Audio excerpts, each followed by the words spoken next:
Hey guys. Hey, what's up? Elder J, Old McWaller. I'm filling up my beds and I decided, you know what, before I do this, let me help some folk out. Um, so I showed you guys yesterday that I made my own compost from last year, um, like I always do. And I'm starting to fill up one of my beds because I want to get something planted. And I decided I wanted to show you guys what I do. This is something new that I have only been doing in the last 2 years. So get yourself a little baby rake if you run into problems like this where the pine needles fall down in your stuff. I'm actually going to be using a lot of this pine needles this year. I'll talk about that later. But, when I'm cleaning out these beds, I do this with the little kids rake, right? And then I, just rake all that stuff out.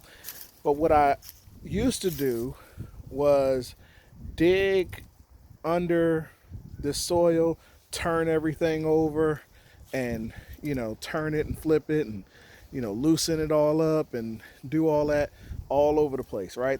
Hurt my back and all that good stuff. I'm not doing that anymore.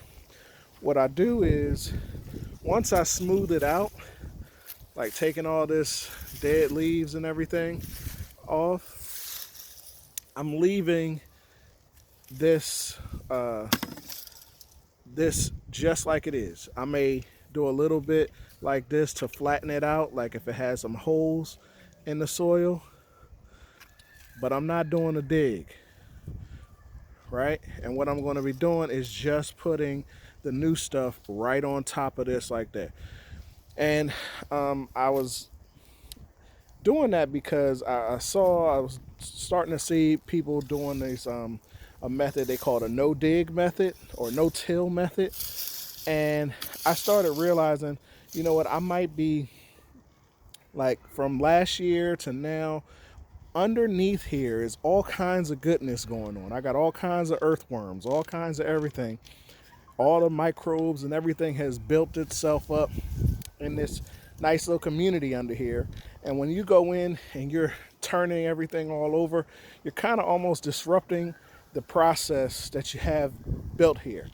Now, if you're having a raised bed, the point of having a raised bed is to have everything contained and to keep a good flow and a good balance and a good environment that you create.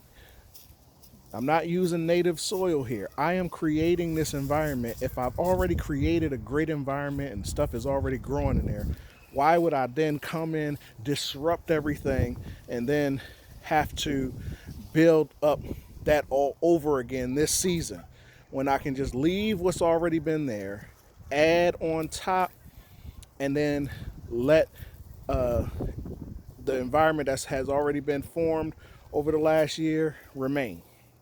So if your soil is not super hard, if it hasn't like gotten like really dense, don't dig it up.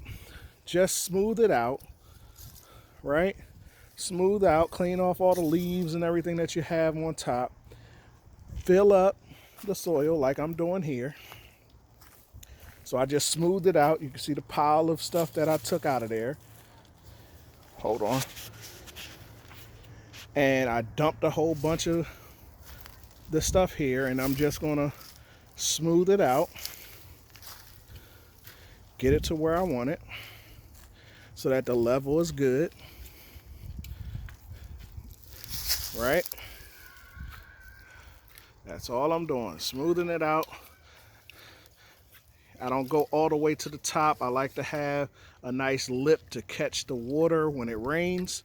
So I only like to go up to this line right here, and the rest above that line is just my rain lip to hold in all the water that anytime I water or anything like that. And I smooth out my beautiful compost, right? And this compost has already been sifted, so it's already soft and fluffy. You can see how easy it is for me to move. So my plants won't have any problem laying roots down. My plants won't have any problem going down deep into the soil. So there's no need for me to disrupt anything.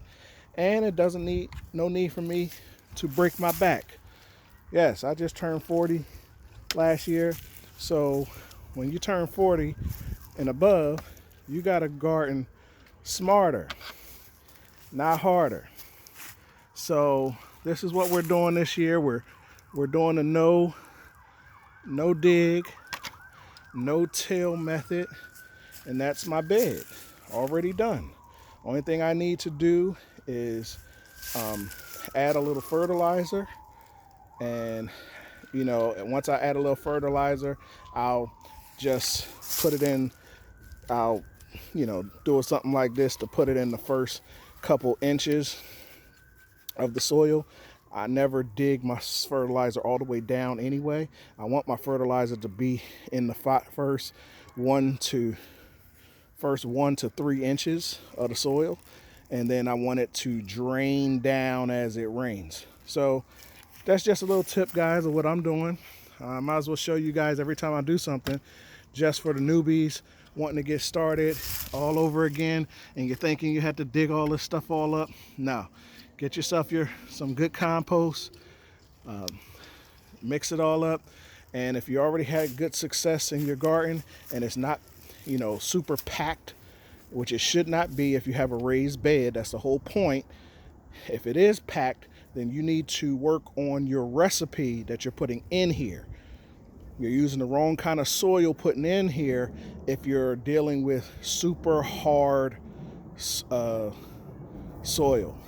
in your raised beds. Now, if you're doing it in a native ground, of course, that's something different. It might get hard and compacted. But this is the one I just raked behind, right? I haven't done anything to this yet. It's already fluffy. I haven't dug into this, so there's no need for me to do anything there. I'm digging and digging and digging, disrupting things up underneath there, all the microbes, all the colony of earthworms. I'm killing them every time I stick my shovel in there, right? And I don't need to. So that's that, guys. We'll talk about that later. Next time you see me, I'll have actually something planted in each of these 3 beds. Hopefully I have enough compost that I made to do all 3. I don't know, but we'll see. All right, guys, that's all I wanted to show you. This little tip: no till raised bed method. No till. Every year, just top it off. And if it is too hard, start working on a different recipe and amend your soil this year so that next year you won't have to. All right, guys, peace out.